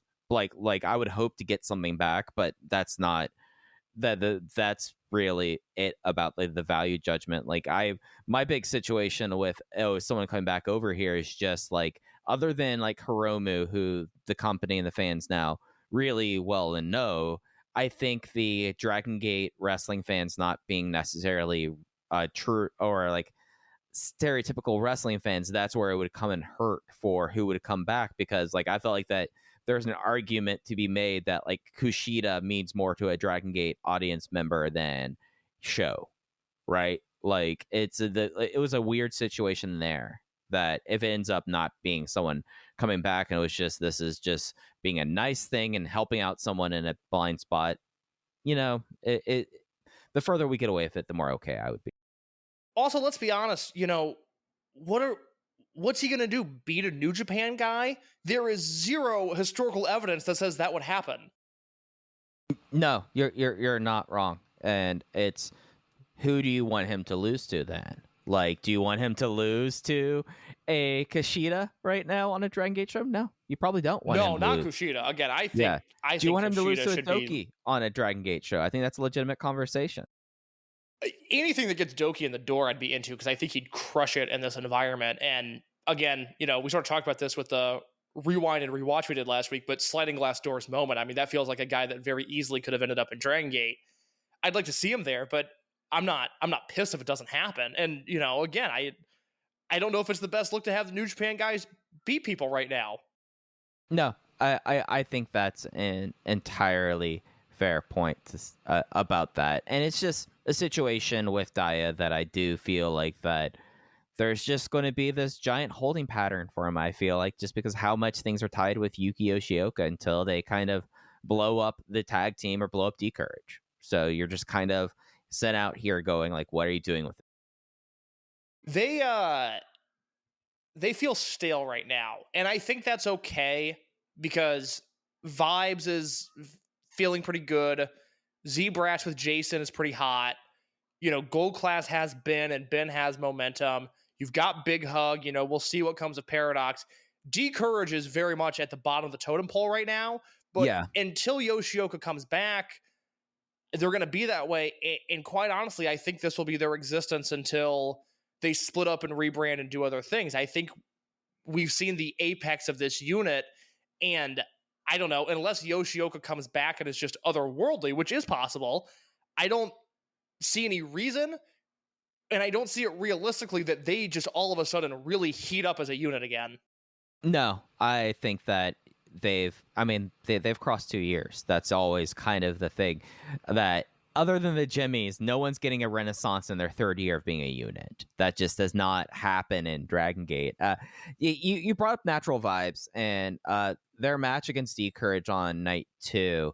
I really am growing to like how much Natural Vibes has kind of changed with Strong Machine J as a leader. Like, this might be a me thing, and I get into it in the written review. I feel like they're kind of bullies now with Strong Machine J, and I kind of liked how that played out, at least at Korakuen, with like him directing traffic and Big Boss Shimizu just being the big strong folk hero we know him as. I like the fact that Natural Vibes kind of bullied around D-Courage in this trios match. Okay, I don't think you're wrong, but I also am not there yet. I think that might have been happenstance for these shows.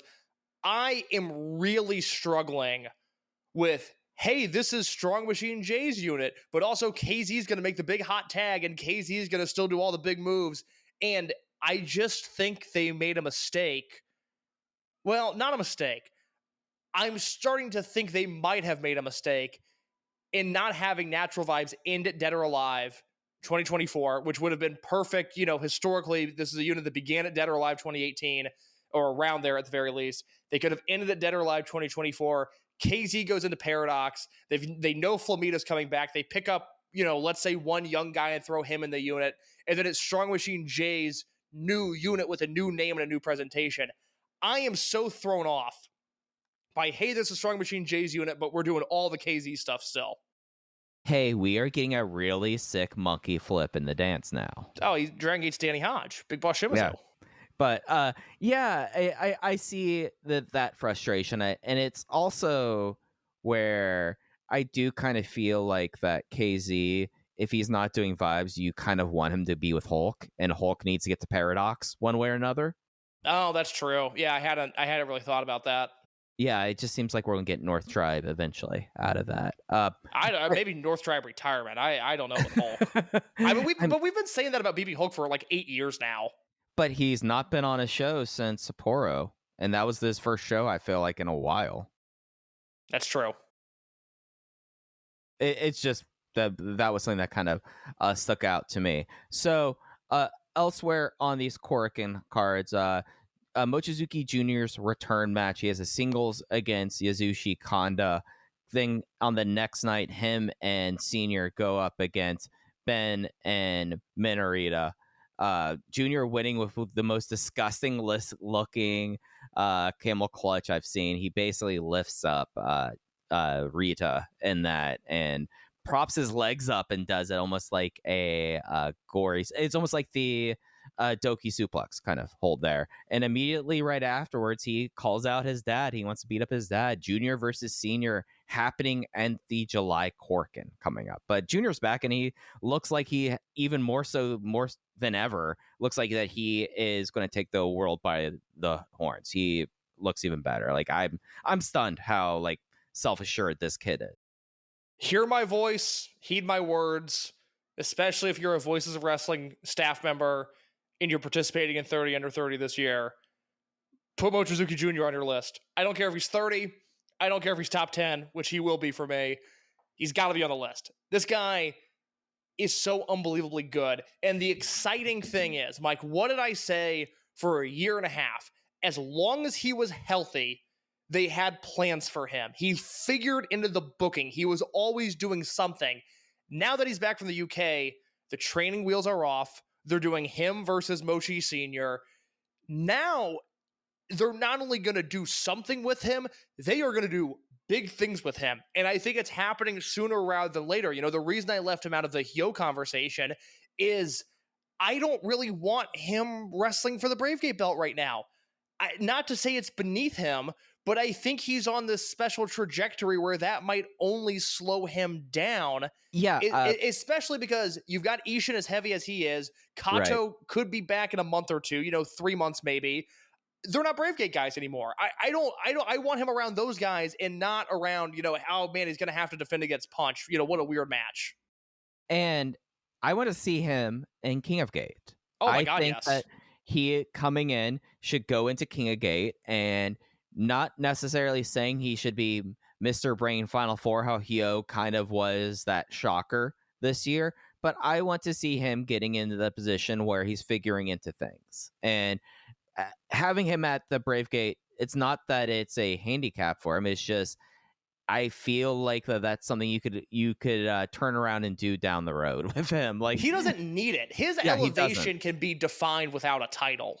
Right. And I think it's you look at him and he becomes one of the more like just interesting people on the roster because the idea of Junior kind of as this free agent, he instantly, I don't think you put him in Big Hug, but if he ends up like reforming D-Courage or forming his own unit, frankly, I think that you don't want him to have the hindrance that like Hyo was able to kind of transcend Brave Gate at this point and end up being a little bigger than that. Whoever's going to be the next Brave Gate champion should either be already an established Brave guy or someone that this is like a big move up for them, because for Mochizuki Jr., I think that it will be seen more so as a lateral play right now. I just think he does everything so well. I am so impressed by this guy. And he also did something that I'm not sure any other wrestler in the history of Japanese wrestling has done, which is that he went to the UK for excursion and he didn't get fat. And I think that is actually very important in his journey because he could have shown up 30 pounds heavier and it would not have shocked me at all. He went heavy, but he looks great. Oh, yeah. No, he looks cut and he's doing the purple gear, purple hair. And now but it's a distinct look. It's almost like that's going to catch on and that maybe Paradox should take a note from the youngster here. And hey, you know who also has a lot of purple gear right now? Rhea Fuda.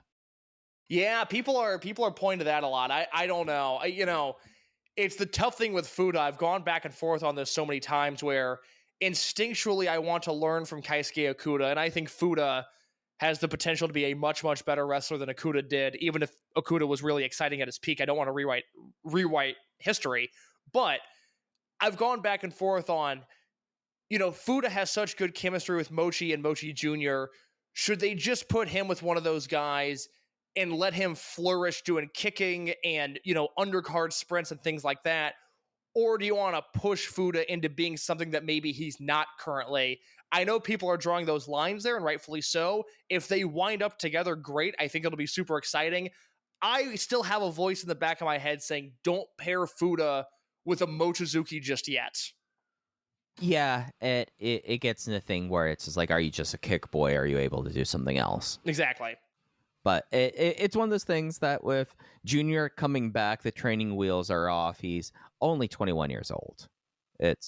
He's 21, right? Like, I thought he just turned 21. 22. He just turned 22. 22. I know. It's sickening. He was born in 2002, Mike. Yeah, I don't need to think much about him being that young. Looking elsewhere on this Korakuen, we haven't talked about El Kukui yet, Case. El Kukui from Pro Wrestling Revolution making appearances this week as the company is in Japan. Kukui has been doing a lot of appearances for Marvelous and also did the Yokosuka house show, Yokohama house show a couple weeks back.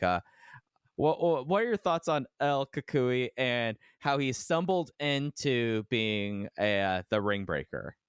He rocks. I mean, it's charming. Yeah, this is the kind of thing that I like when they have a toy like this. I don't know what his ceiling would be, even in terms of a star rating, let alone star power. I don't know if he's ever going to do anything in the ring that is more than just fun. But you know what? He's fun, and I liked his presence on these shows.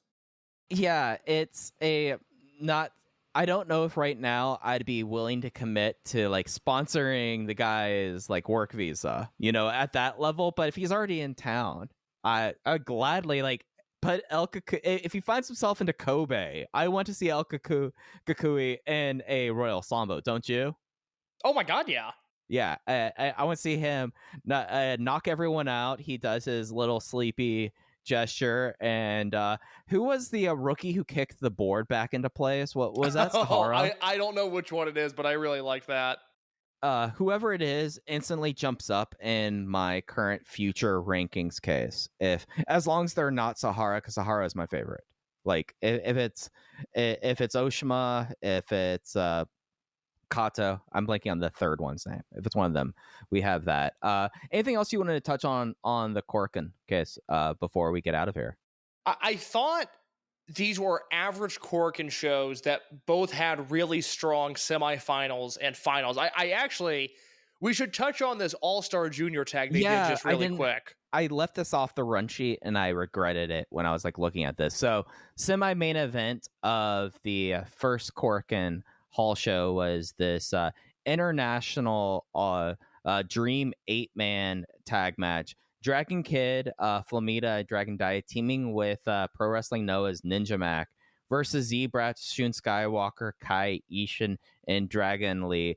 Flamita getting the win with the Flamfly on Ishin. One of the damnedest Flamflies I've seen in a while. This was, I think for me, I would put this behind the Apuestas and the Brave Gate match, but I think I like this one a little bit more than the Dream Gate match that came on after it. Yeah, I would have it above the two title matches and just a hair behind the Apuestas match because I thought everybody shined. This was a great night for Dia. It was a great night for Dragon Kid. Flamita might as well be the best damn wrestler in the world for these 17 minutes. Ninja Mac, more on him in a second, but I thought he looked good. By the way, 30 for 30, guys. Flamita's 29. Yes, he is on my ballot. Don't you worry about that. The thing with Ninja Mac, and I wrote this in my review, he reminds me so much of like 2017, 2018 Shun Skywalker, which is a compliment. I want to make that very clear. I know Shun has gone on to do bigger and better things, but he was a really fun wrestler at that time, so this is a compliment. But Shun would work these multi-man matches. He would let Yoshioka and Hyo and Mochizuki, do all the hard stuff. And those matches were all built around like, hey, Shun Skywalker is doing a moonsault to the floor. Or do you remember when he used to do like a springboard cross body all the way across the ring?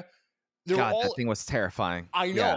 Yeah. Yes, it was. And there were all these really distinct Shun Skywalker moves. And because he was the size that he was and he flew around the way that he was, and even his flying was a little bit abnormal compared to just the, your traditional Tope Suicida, Sure.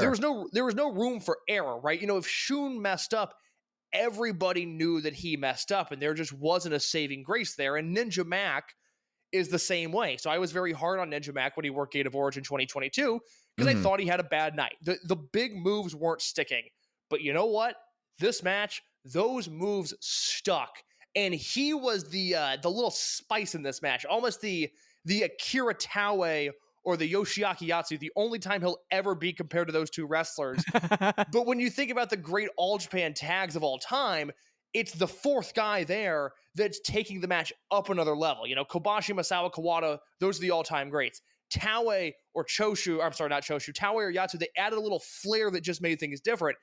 Ninja Mac does not have the polish of a Flamita or a Dragon Kid or a Shun Skywalker. But you know what? That kind of made this match more exciting. He was a lot of fun in this match. I tip my hat to him.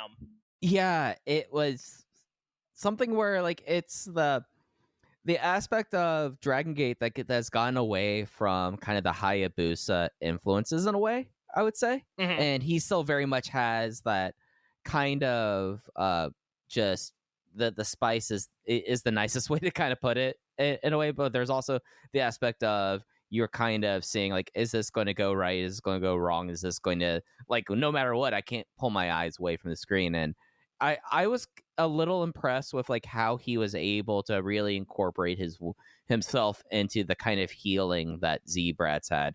Z-Brats, this 4 has really gelled into such a strong Atomico unit. Agreed. I'm very glad you brought that up. I feel the same way. And the way that it worked on the second night, where it was very much like Shun, it was not even a point of Shun cheated. It was more oh, bang, I got you, and now you're getting the moonsault double knees, and I'm not letting you get up from this. And it's just a certain flow that seeing Ninja Mac be able to kind of participate in and not feel like a hindrance, being that Yoshiaki Yatsu. That's a good reference there. I like that. Thank you. It's June. The first week of June is a big week for All Japan history, so that's been on the brain. But yeah, I mean, I don't know. I made a list. We won't do this week because we'll do it whenever we find out, when King of Gate exactly is and what the format is. But I made a list of 10 desirable King of Gate matches this year. Things that I really want to see. Desirable. Yeah, Jason Lee versus Naruki Doi. That's a match I really like to see. Things like that. Number 1 on the list, without question, after watching this match, Shun Skywalker versus Flamita. Number 1 with a bullet, and it's there to stay. Hey, I mean, mine, number 1 is Johnny Valletta versus Minorita. So, different strokes. Maybe not in King of Gate. Maybe elsewhere. Maybe Kobe. Maybe Kobe. Maybe Kobe. So, we've talked around him. Minorita came back. Minorita's the only guy I've ever seen return from an ACL injury and look inherently better the faster that he ran. Yeah. I don't know if you the early parts of especially his return match, I was like, oh man, I don't know if he's got it. And then we went to the finishing stretch and I was like, oh, he has it. And it was a little bit of the same thing with Junior, where he didn't really look confident until he started running around, which doesn't make sense given the severity of his injury. Yeah, I guess for me, I don't feel like the injury is hampering his ability. There is the aspect, and it's very clear. And I think Jay made a good point about this, saying hey, Minorita is wrestling his way into shape. That it is a difficult thing for him, with the knee injury, being able to do that. I thought that was kind of an interesting kind of facet, but it was just it was a good energy to be hey, I remember how much I loved the Ben and Minorita tag team and getting them against Junior, but boy, Junior committed war against him. Yeah. I never saw someone get dumped so badly on their neck and then Junior just be oh, I'm Benny Blades in 1987. You can't stop me. Well, you have to remember this, and it's easy to forget because he's so young and so boyish, and he hasn't had a lot of opportunities to do this, but he got an opportunity against Minorita. Mochizuki Junior is a Mochizuki. There is a cold-blooded killer in him genetically, and I think we're going to see a lot more of that sort of stuff. Maybe not the extreme head drop that we saw in this match, but a lot more of like, oh man, those last 45 seconds were murder. He just killed a guy, because at the end of the day, he's a Mochizuki. Yeah, they're calling it a standing camel clutch. And yeah, no, Junior was standing up as he applied it to Minorita. I love both of the moves he did. The crazy sort of modified Michinoku driver to Kanda, and then basically a muscular bomb submission that they're calling a standing camel clutch to Minorita. Yeah, no, and it's getting to see these aspects about a Junior as he left his excursion. Like, I didn't know if I was the part of me going like, well, you go to England and you're supposed to like do a bunch of lifters and cravats, and is that what we're going to get out of Junior? No, Junior is just committing body horror, and it works for him. It works for him. Anything else you want to touch on the Korakuens? Oh, we didn't talk about La Estrella returning, I guess. Well, I think that says enough. Yeah. I don't know. My theory on Estrella is... It hasn't changed really, at least mine, at the very least. You? I don't know. It's tough, because last year when he came back, they were trying to do La Estrella in the way that it was originally conceived. Adapted, modified, but they were trying to do what La Estrella was set out to do. And I get the impression a little bit, and we've talked about this before, because I've spoken to people that were in the dojo with him before he was given that gimmick. And Estrella was a very accomplished amateur grappler that had no interest in being a high flyer until one day it was decided that he would be a high flyer. And that's why he's had these issues. I get the impression with this run that they're going to let him grapple more and do a little bit more of what he wants to do. And the benefit that Dragongate has is, if it sticks and it works, okay, great, another weapon in the chamber. If it doesn't, he's La Estrella, and your company will continue as is. Yeah, if it sticks, it sticks. The masks and the gear choices, I would say he needs to, The mask is a bummer, because he's always had such good masks. Yeah, and you like go look at like his mask maker, and he uses the same one that like Shun Skywalker and Toxine uses. And like you see other variants that he's done, and it looks great. It looks fantastic. Yeah, it's always going to be something where unless Ultimo leaves and they let him to completely rebrand himself as himself or whatever he wants to change himself to, I kind of feel like there's always going to be this push and pull where the most that he can do and what he can want to do, I don't know if it can happen in a Dragongate ring right now. Yeah, it's very interesting in the way that he's perceived, because he's a bust. I don't think there's any other way to describe it, but I mean, the company has just produced so much talent. He might have had a higher profile debut than almost anybody who's debuted since, certainly more so than Fuda or Daiki. I think Mochizuki Junior had the more hype debut, but Junior's was the night of, and it was this whole big spontaneous ordeal that it doesn't really sink in that way. Ishin probably had a more hype debut, but he's weird because I think a lot of people look at him as like, well, he was here with a brother, and now the brother's not here, so they might hold that against him. I don't know. I think a lot of people, for whatever reason, hold Estrella in great reverence, and I'm not putting him down by saying this, but the company has been just fine, even with Estrella not being everything that they wanted him to be. No, you're absolutely right about that. And I don't know. I always like it when like he stops by at the very least, because it gives you kind of like the warm feeling of like, oh, the family aspect does kind of feel like it's true at times like that. I just wonder if it with him at a certain point, what's going to happen when just why are you renewing the contract? Why are you renewing the visa? I don't know. He seems happy. I mean, because Estrella touches so many parts of the globe. I mean, I talked to a lot of different people about Estrella in sort of all three countries that he resides in, and everybody says the same thing. They're like, no, he's super happy with what he's got going on, and he seems to do right by Dragongate when he needs to do right. Yeah, that's fair. Yeah, that's true. I don't think he's cashing giant checks. It is a hindrance to their bottom line, and as long as he's not that, if I had to say, I'd say keep him around, because it's the same thing from everybody, from people that cover the U.S. Indies, people that cover Mexico, from people that are in Japan. They're all like, nah, he seems great, and this is what I talked about 2 years ago when he went over the first time, was maybe he just stays over there and becomes basically, I know there's an Ultimo Dragon Cito, but like Ultimo Cito for the States, and that hasn't exactly happened, but the spirit of that is still sort of there. No, that's entirely fair. I think you're entirely fair in saying that. Anything else on these Korakuens you wanted to touch on before we got out of here? I know we have a couple shows in Hakata coming up this weekend. Yeah, I don't think so. Let me briefly just mention that Maria returned in Kobe Sambo Hall. Oh, right, yeah. It was very fun. I'm glad she's back. A lot of people are disappointed in the new Kung Fu Masters, which is Genki and Punch. I would not be. We all want Kung Fuda. That would be very fun if it happened.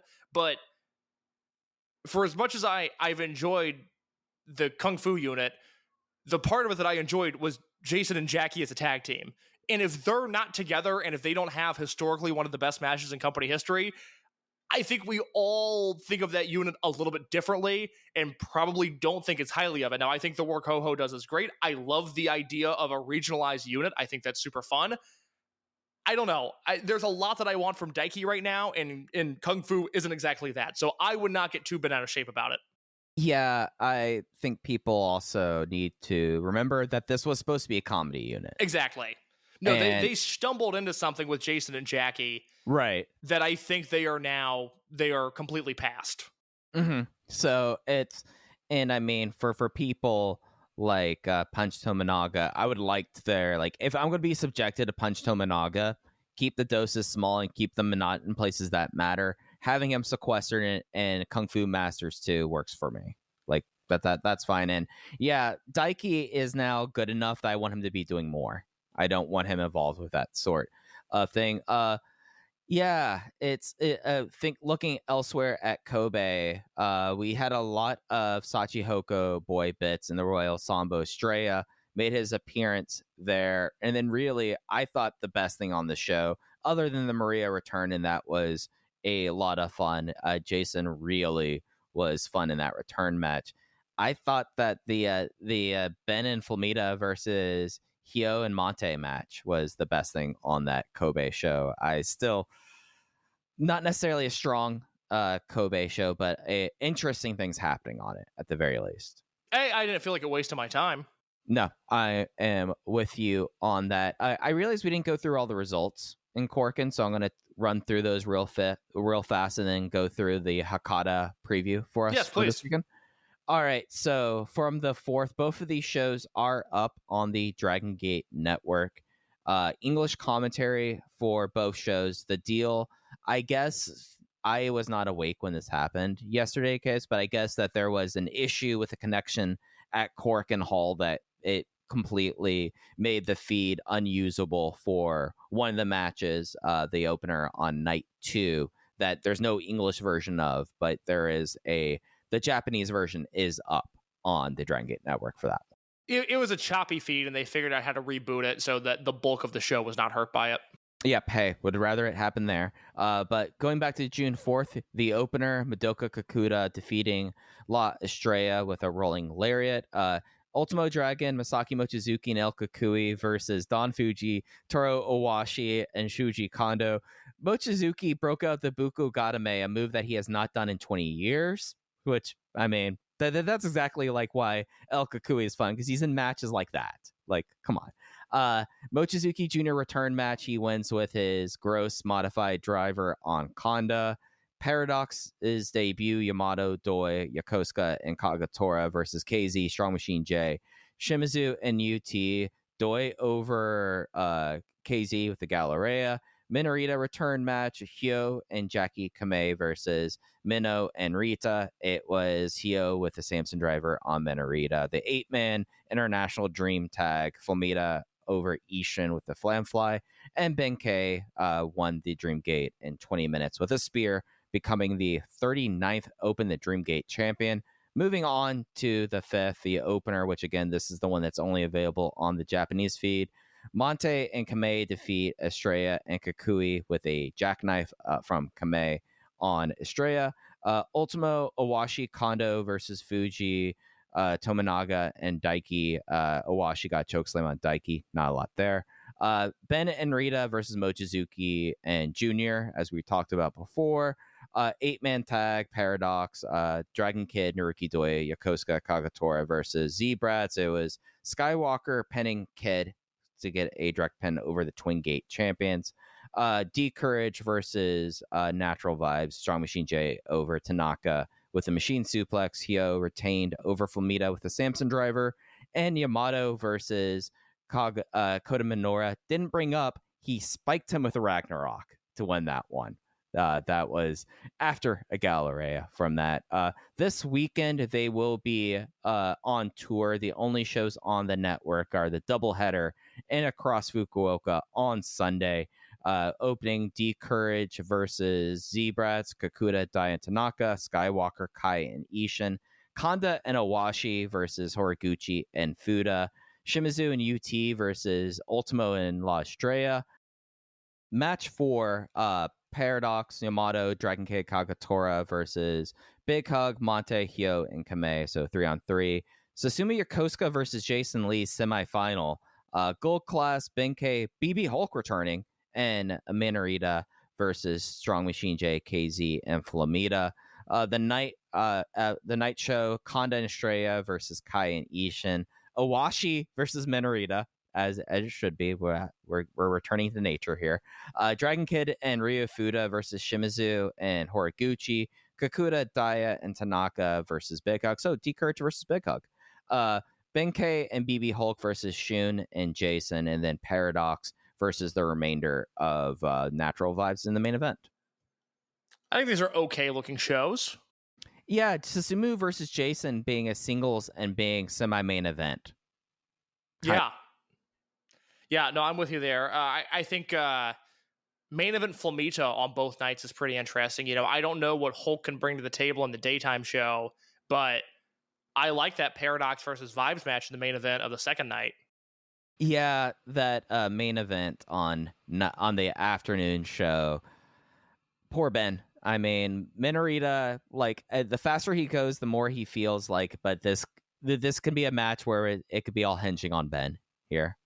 Should we be concerned? Final question for you that I've got tonight.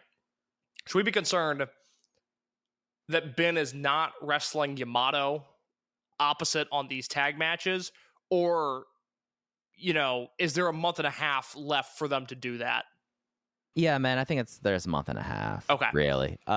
They don't run back through Fukuoka before Kobe World, but I mean, just looking at the remainder of the schedule, I mean, they're going to be in Okinawa the next weekend, and then Saitama, Miyagi, and then they have essentially a full loop before they have another full loop, including the Buyuden 0 before Kobe World. I think that's fine at this point that they're not in direct face-to-face matches yet. It works for me. Yeah, I missed this on one of the shows. Was there something said about the digests that we wanted to touch on before we get out? Okay, so I don't have the exact quote. I know on commentary Jay made reference to, I believe he said the Music Man doesn't want to do YouTube shows, which would lead you and I to believe, and let me pull up his name just to make sure I get it right. Unless you have the music guy off the top of your head. Nakazawa is his last name. Yeah, Yazuka Nakazawa. Mm-hmm. So Nakazawa is the head of Dragongate Music, at least last I heard. And yeah, no, he still is. And is apparently the guy who's been in charge of the YouTube uploads, which I did not know. But that is what Jay was at least implying. And the impression seems to be that they don't want to do them anymore. So we'll try to have more info on the next show. This is the kind of stuff that it feels reckless to speculate because I don't have the exact quote. And there's probably more hard information we can get on this. What made it cut this out? No, that's fine. No, Okay. I don't care. People want to know. We'll just try to have more info by next week. Yeah, from what I know about Nakazawa, he at least at one point was running all of the audio and production for shows, so like lights and like cues for that. And I didn't know that this fell under his purview. Like the most I knew about the YouTube uploads were that I figured Ryo Saito had a lot involved with it because he's all over him. And I knew that rookies were the ones filming.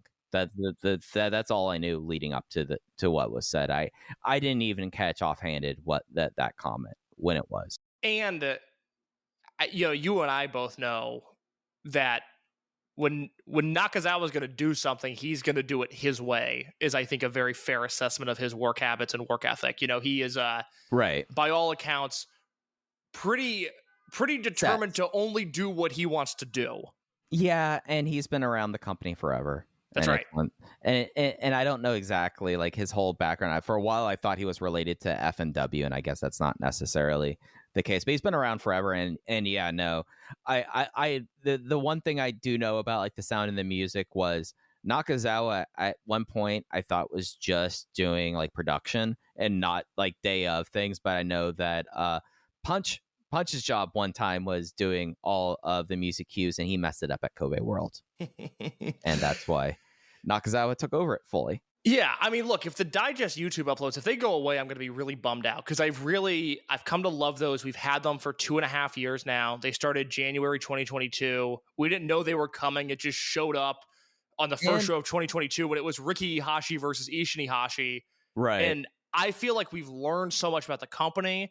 There's been so many great matches as a result. Now, if they go away, for King of Gate and Rey de Parejas and, the here and there house show title match, they could go back to the director's cut feature they used to have on the network, which was a more produced version of, a singular match upload. I always enjoyed those. If that's the pivot, I don't love it because I really love these digests, but all right, fine. But if we're now going to be missing King of Gate and Rey de Parejas matches, I'm going to be heated. Yeah, and at least the way that I look at these digests is, and we'll try to have more of a concrete thing, I don't necessarily like see it like in direct concert to like what we were joking off at the top of the show. They sell tickets and they have a network and they have all these sorts of things that bring in revenue. I don't know, as I'm looking at the schedule case, that someone watching a upload of a show that's happening in Okinawa, just because of the nature of that, people aren't going to be traveling to those shows. Like, it's not a lost customer in a lot of cases, I would say. And I think that for wrestling nowadays, if you're doing a tournament, you can't have it all has to be made available. Like, we're past that day and age where you can like miss. And remember when we used to go like, oh, this is not going to be televised for tournaments, and this is not going to be. I don't think that it's acceptable really for promotion to like do these kinds of things and not have everything available for them. Yeah, no, I'm right there with you. So that is all I got. We'll try to have more info on that next week. Yep, and we will be back with you next week. You can follow us on Twitter X at Open Voice Gate. Cases at _ in your case. I'm at Fujiheya. Thanks for listening to Open Voice Gate. We'll be back with you next week. Take care, everyone. Hello, everyone. My name is Taylor. And I'm Kelly. And we are the co-hosts of Jumping Bomb Audio, the #1 show all about the world of Joshi Pro Wrestling. Episodes drop every other Monday, where we discuss the biggest Joshi news, review shows, and preview the hottest upcoming Joshi action. So whether you're a new fan or an old fan, we've got something here for you at Jumping Bomb Audio. Check us out on the Voices of Wrestling Podcast Network.